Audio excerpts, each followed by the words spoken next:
Good evening. Thank you for being here with us for Songwriter Spotlight.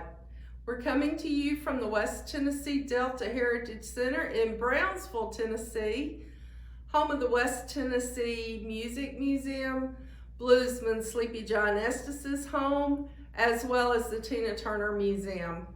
We're glad that you're here and hope that you will visit us soon. My name is Sonia and I'm your host for this evening.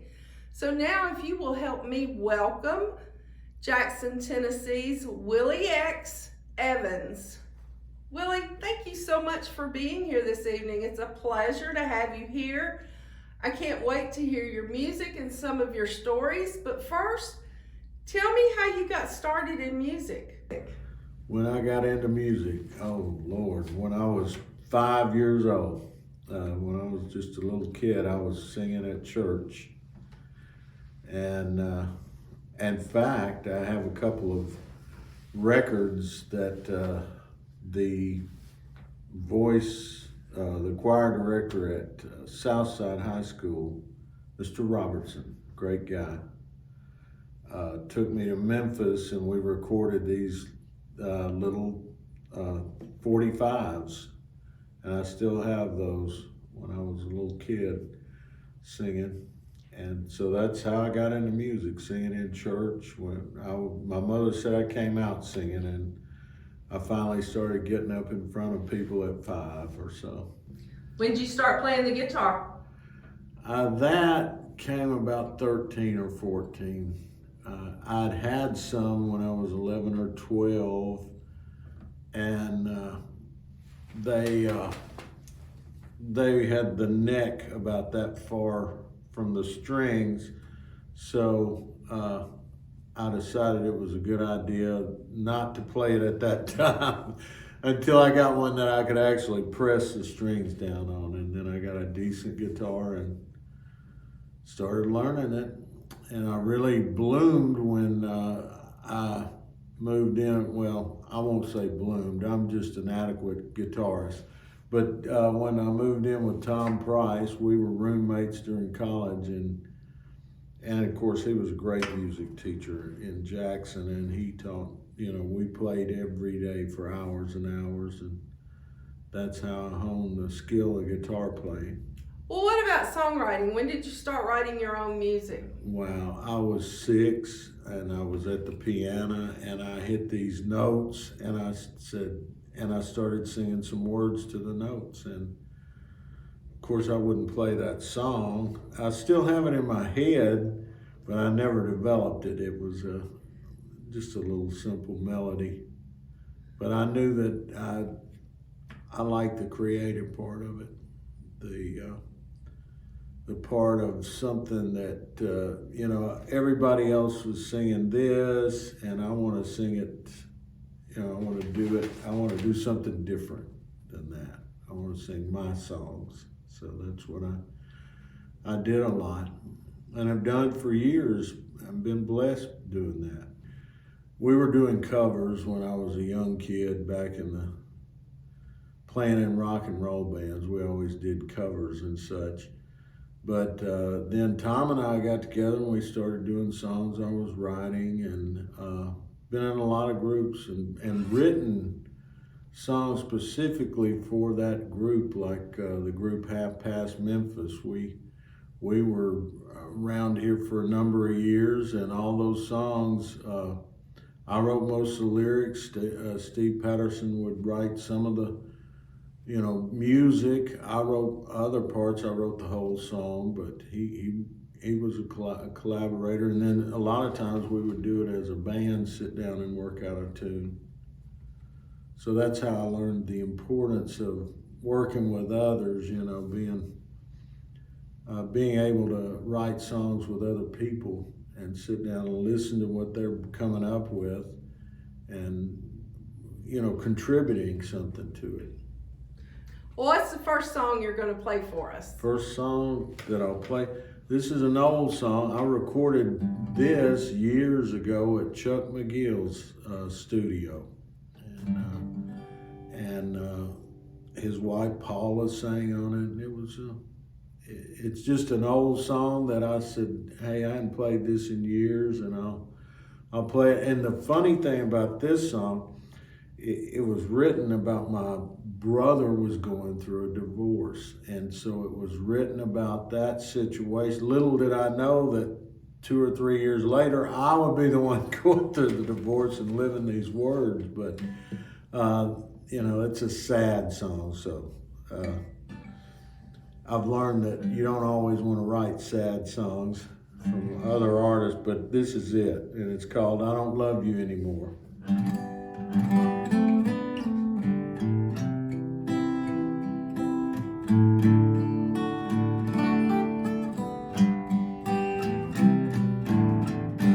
I don't love you anymore. No, the kids have yet to grow. Place the last logs on the fire. Watch them burn before I go. You don't know how hard I tried, how much I want believe that the love that we once shared still burns in you and me. I'm tired of lying and seeing you cry. I'm tired of the pain. I'm tired of lying lie when nothing remains. You don't know how hard I tried, how much I wanted to believe that the love that we once shared burns in you and me. That the love that we once shared still burns in you and me.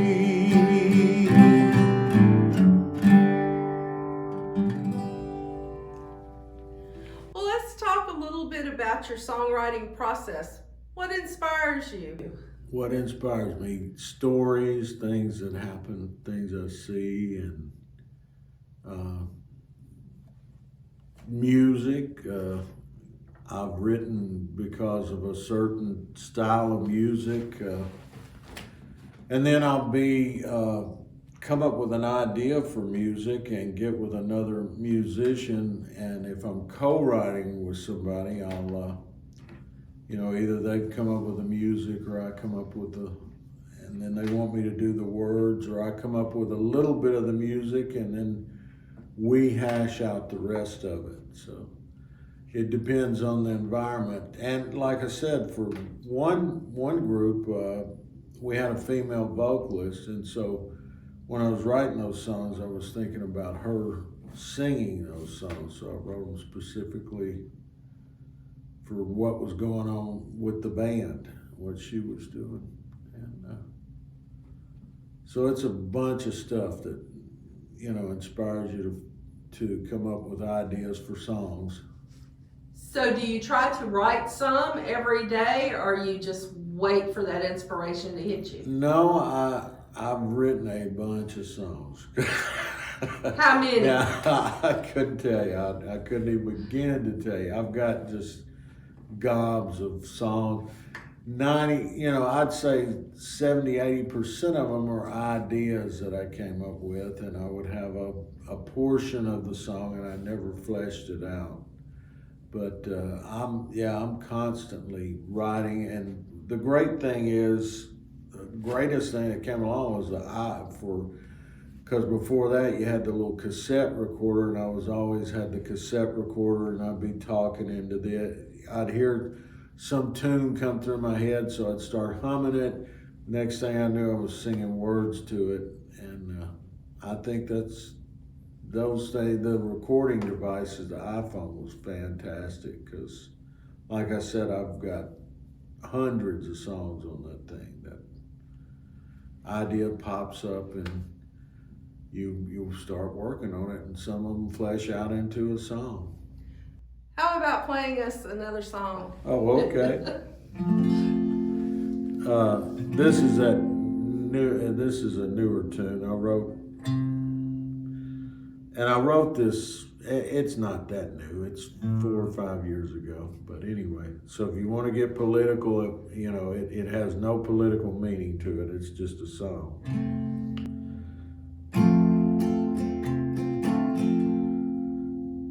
Woke up in Eden's garden, little children everywhere,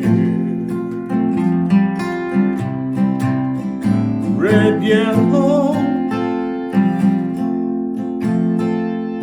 black and white.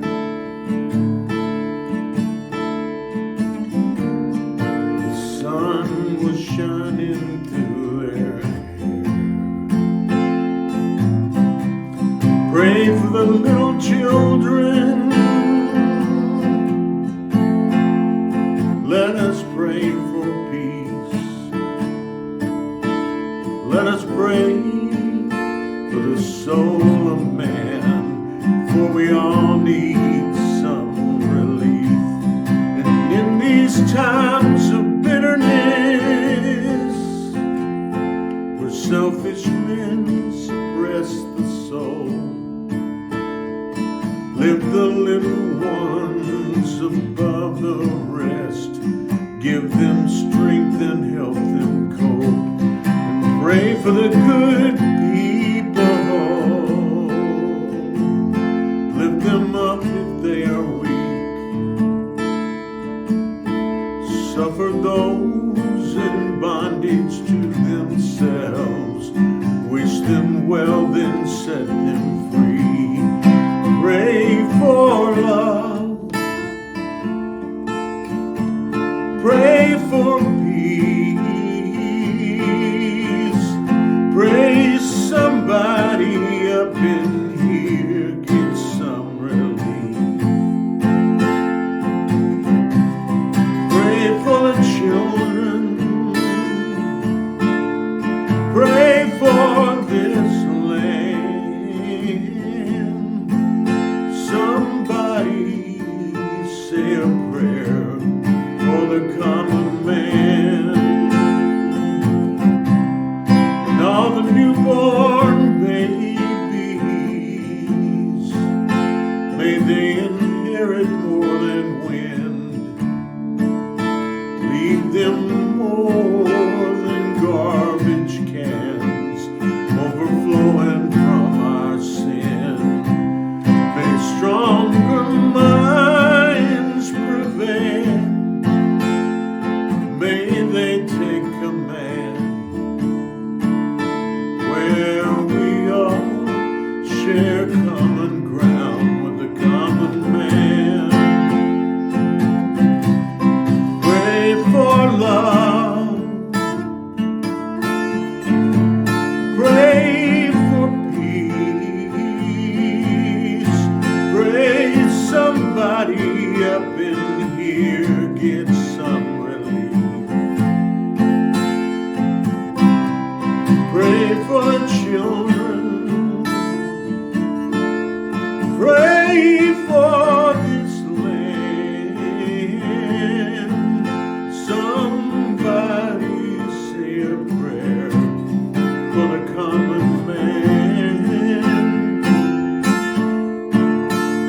Somebody say a prayer for the common man. Somebody say a prayer for the common man.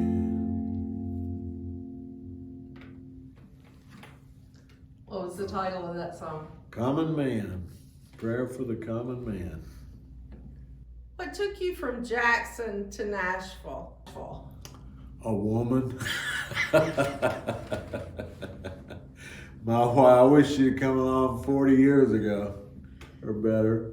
But anyway, yes, I met my wife, and she was from Nashville, and but my wife didn't like the traffic anymore, and we are here in Jackson again. Well, you have a lot of music contacts all around. How did you get so well connected? I was just blessed. I went up to Nashville and I just met the right people. Now, like was talking to you earlier about, Nashville's kind of a musician's graveyard, but they were, the guys that I met there, I started playing, and I got lucky and got this gig at this little club, and it became a regular Friday night thing, and I would have all these fantastic musicians that were coming through Nashville or in town or out there eating or whatever, and they would come down and play, and that's how I got to know all those guys. And I'm just a mediocre player and singer. I'm just an average guy that loves to play and sing music, but they liked me and they liked playing with me, and so we had a ball, and got to meet a lot of great artists, and got to learn a lot about songwriting. Did you ever do any co-writing with any of those?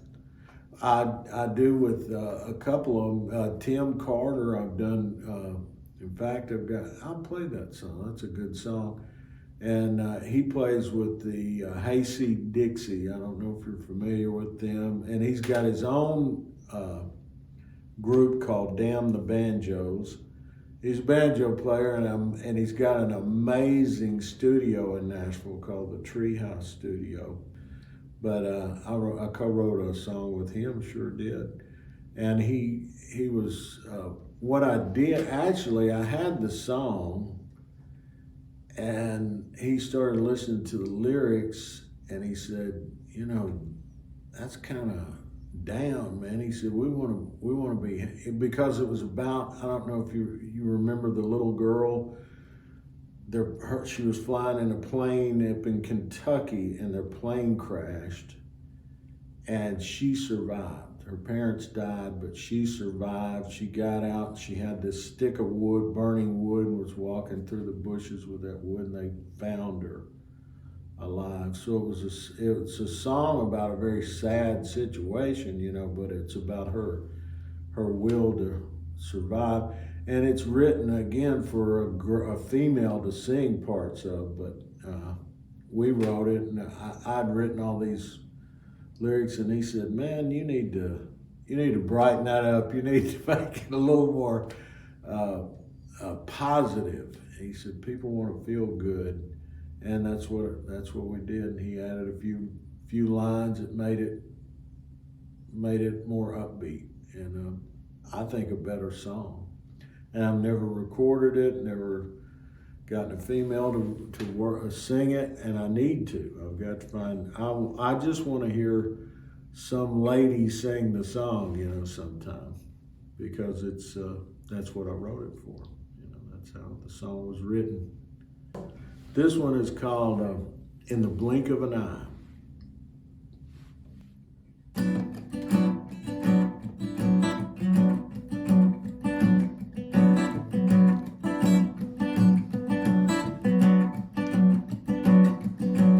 Blue skies before me, not a care in the world.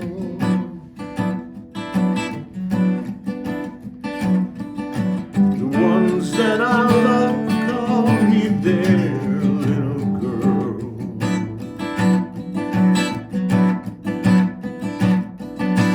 Flowers only grow on them with light.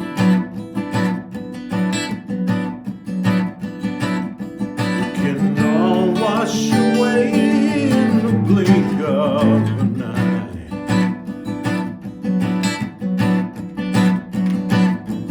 The winds come up and knock me down.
got the time to grow.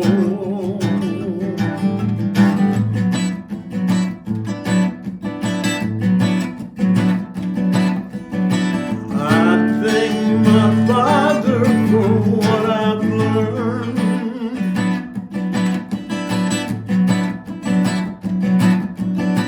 Some things He taught me and some I earned.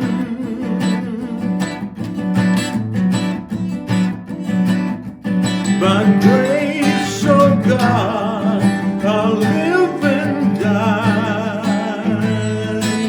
It can all wash away in the blink of an eye. For in the blink of an eye, I see the truth of lies. The lies that hold my soul. I ain't got time to grow. Ain't got time to grow.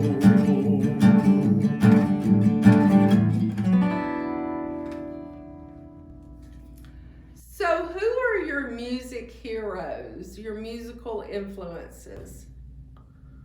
You know, Bob Dylan, the Beatles, those are the guys I grew up listening to, the Stones. And then I got into all the, you know, as you progress through life, those when I was a young kid.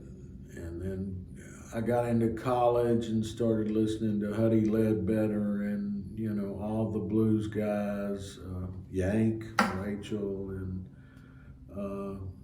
Sonny Boy Williamson and all that stuff. And, you know, the blues is a totally different animal. That's a, you know, that's a special type of music and writing all its own. And it's all basically, you know, you get that 1-4-5 chord, but it's the words and the soul that you put behind it. Growing up in Jackson, rockabilly had to influence you in some way. Man, it was always there. You know, we were always hanging out at Cecil's bandstand, and you'd go in there on a Saturday, and Carl Perkins would be sitting there playing guitar. And if he knew you played, he'd say, "Get that guitar over there, get over here, boy." You know, he was such a humble guy, and he would get everybody up there on the stage, and all the kids would play guitar with Carl. Well, you know, if he was in there playing, he wanted you to join in if he thought you could, you know. Or even if he didn't, he'd just let people up, because I'm sure I couldn't all the time. How about playing us another one? This is a co-write with Steve Patterson, so, and it's called Whiskey's Lament. This old world took my money. This old world took my pride.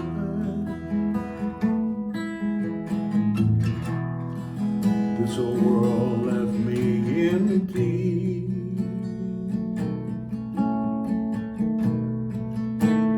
Nothing left to hide, just a shadow of a memory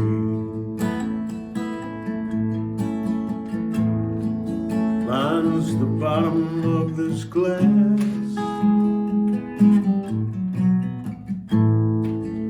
Drank whiskey till I drowned. Pick me up as I was going down.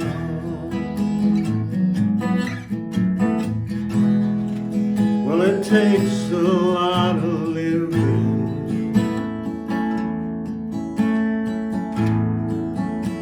to get to where I am.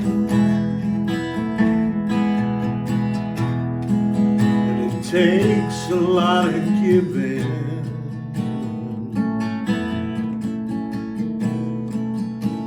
just not give a damn.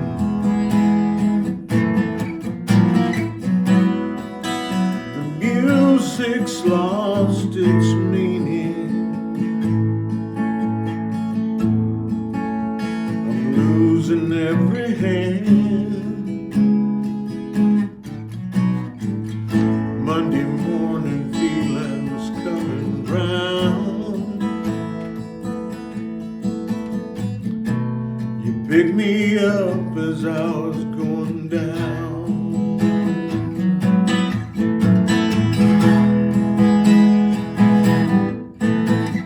Lit my darkest hour, Lord, now I need some light. Please take away this thorny crown. They lied, I cried, and then I tried. I fought the good fight. You picked me up as I was going down.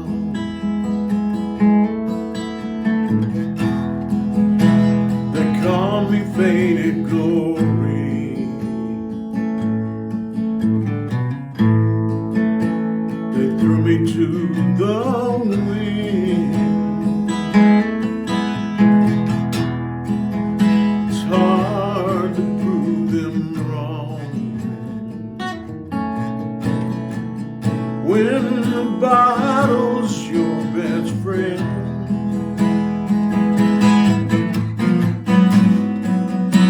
Staring at one headlight,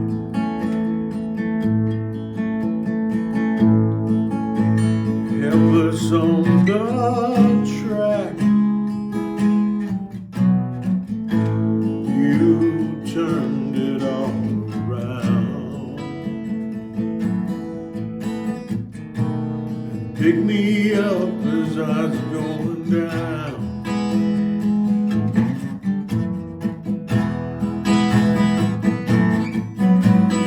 In my darkest hour, Lord, now I need some light. Please take away this thorny crown. And I cried and then I tried. I fought that good fight. You picked me up as I was going down. Pick me up as I was going down. Pick me up as I was going down. How can people find more of your music online? Oh, well, it's on YouTube and a lot of it. I've got to get up a website. Maybe you can help me with that. I've got some recordings. I got several recordings. Did a recording out at Dr. Joseph Montgomery's studio when he was doing all that stuff. And so yeah, I need to get that going. Get some more music and start taking this a little bit like a business maybe.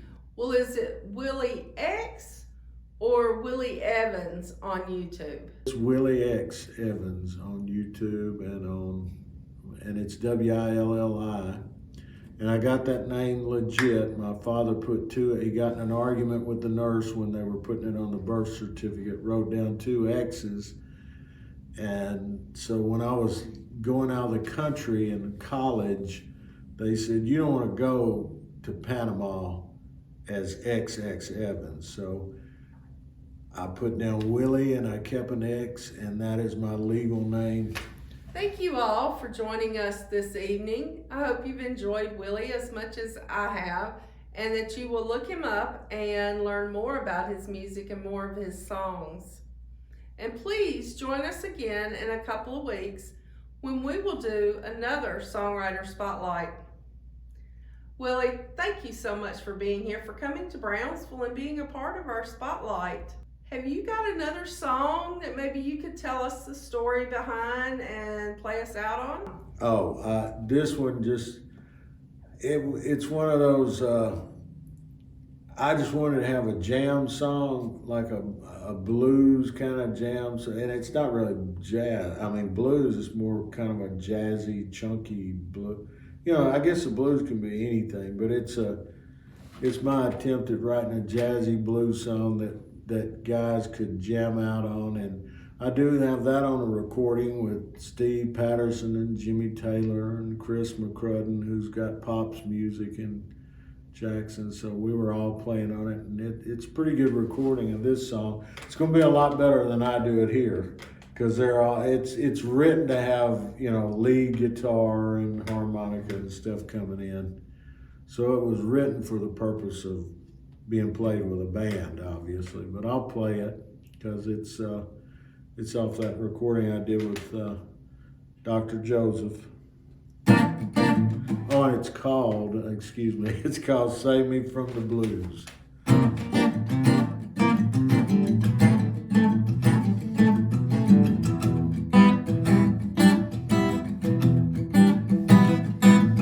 It's a rain